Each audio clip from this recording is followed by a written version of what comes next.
श्री स्वामी समर्थ सगळ्यांना.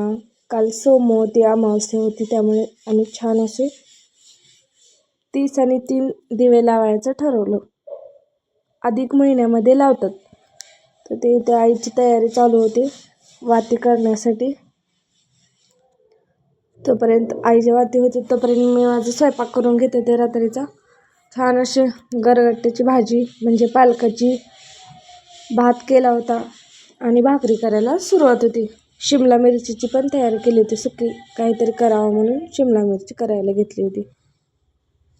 माझ्या भाज्या होईपर्यंत भाकरी करेपर्यंत आईने लगेच कणिक मळून दिवे तयार करायला सुरुवात केली. त्यानंतर मी पण थोडं माझं पुण्य देवाला लागावं म्हणून आईने केलेल्या दिव्यांमध्ये एक म्हणजे 2-2 वाती ठेवायला चालू केलं. एक एक करून सगळे दिवे मांडून घेतले मी. खूप छान वाटत होतं एवढे दिवे वगैरे करण्यात, वाती भरण्यात. टाईम लागतो पण छान वाटते, काहीतरी आपण देवासाठी करायला असं.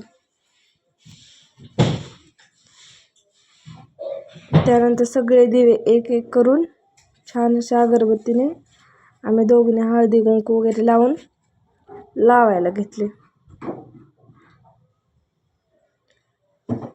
व्हिडिओमध्ये असं जास्त करून हळदी कुंकू दिसत नाही, पण रिअल खूप छान असं उठून दिसत होतं. त्यानंतर लगेच विझुनी म्हणून थोडं एक चमचा आईने तेल ओतलं आणि आरती केली छान अशी देवांची सगळ्या.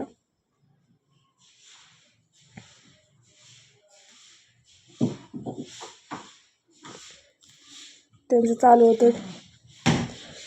त्याच्या आधीच माझं सगळा स्वयंपाक वगैरे सगळं मी आवरून घेतलं होतं, किचन वगैरे.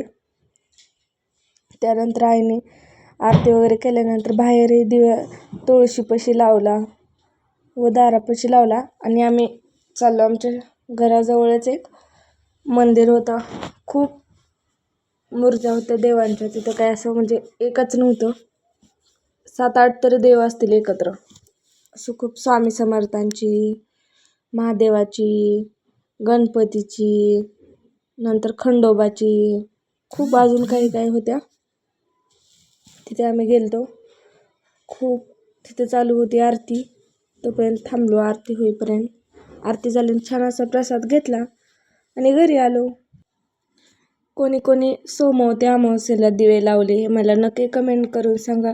भेटूया आपण अशाच अजून नवनवीन व्हिडिओमध्ये. तोपर्यंत बाय.